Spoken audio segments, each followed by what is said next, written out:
Hi, my name is Daniel, and today I'm just going to tell you about my dog, actually. Now, you know, it said that dog's man's best friend. Well, I'm a true believer of that. My dog, his name was Mongo, and I was in third grade when he was born. We bought his mom off the street vendor in our city, my country where I grew up at, Honduras. So we took his mom. It was Bimbo, but like the bread. So we crossed her with this bigger dog, kind of like a Saint Bernardish type. They're both mutts, but you know, primarily a certain type.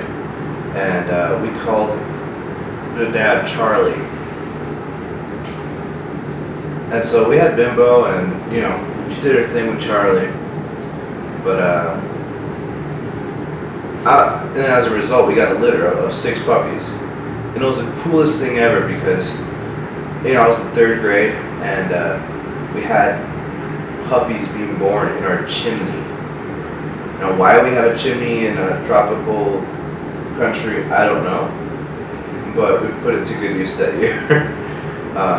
Puppies were born in November, and it was just awesome because I got to experience, you know, miracle of life. Dogs coming out of their mom, and you know, we had to rip open the little sack they come in, and you know, help them make their way, dry them off a little bit.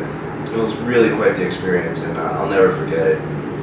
But out of all 6 of them, we kept 2. We gave the rest away, or sold them. But even out of those 2, we ended up just keeping one of them. And his name was Mongo, and in Spanish, you know, it's Mongo, which means fat and lazy. And the reason we named him that way was because he was the last of the puppies to open his eyes and his ears. And whenever all the puppies were, you know, trying to go get milk from their mom, he'd just come up and flop right on top of all of them and get his milk. There's nothing going to stop him from getting his milk. So we kept Mongo, and at that point in life, you know, my parents had kind of divorced, and I was living with my dad and my stepmom, and I didn't have any siblings. I was the only child at that point. So having Mom go around was really cool, because where I grew up, it was like very open. It was kind of like a pueblo up in the mountains. So he'd like follow me whenever I'd walk to my friend's house, and whenever I'd ride my bike around, he'd always hang out with me, and he was like with me all the time. I'd let him sleep in my room. Sometimes I'd like even jump up on my bed. My parents didn't like that, but I did. It was fun having Mom go around. And some of just the really cool occasions that he really stood out to me. Primarily was, you know, I was riding my bike one day and there was a stray running around, and the stray started chasing me on my bike. And so I'm pedaling, you know, trying to get away from it. I don't know, I just hear like footsteps in the back, like kind of like a horse, but not really. And I just see Mongo just come in and like tackle the dog. I was like, what? That was such a crazy experience. And he was also just super friendly to everybody. He never hurt a person. He didn't like small dogs very much, but you know, he's always just super nice to everybody. Not a person didn't like him. He'd roam around. He'd come to me to school, and during like the recess, he'd try to play with some of the kids, and they'd always like him and hug him and pet him and stuff. And later on, when we moved to Florida, we actually brought him up with us, and that was interesting. You know, it was a little different. We couldn't take him everywhere. He had to stay in the yard, and we had to train him up to do that. Because he was so used to just roaming anywhere he wanted at all times. But yeah, so we moved to Florida, and it was kind of restricted a bit. It was different because we didn't have a maid anymore. So I actually had to start like cleaning up all the shedded hair, and so it was fun. It was fun though.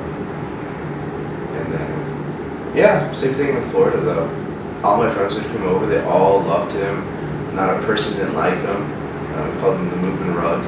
It was just hair all over the place. But we loved him. and I loved cleaning up after that dog. And yeah, he was faithful to me. I kind of neglected him towards my end of my time in Florida. I started getting distracted with friends and trying to, just not spend as much time at home because I was alone. And I feel like, I could have done a better job hanging around with him, but he knew I loved him. So, towards the end of my time there, Mom would always come and hang out in my room and everything. And so, when I left Florida, I left Mongo, and that was the first time I didn't have my dog with me since I was like, I don't know, 7. And it was tough because it was like my brother when I didn't have a brother. And that sounds really stupid, but it's kind of what it felt like. He was my companion.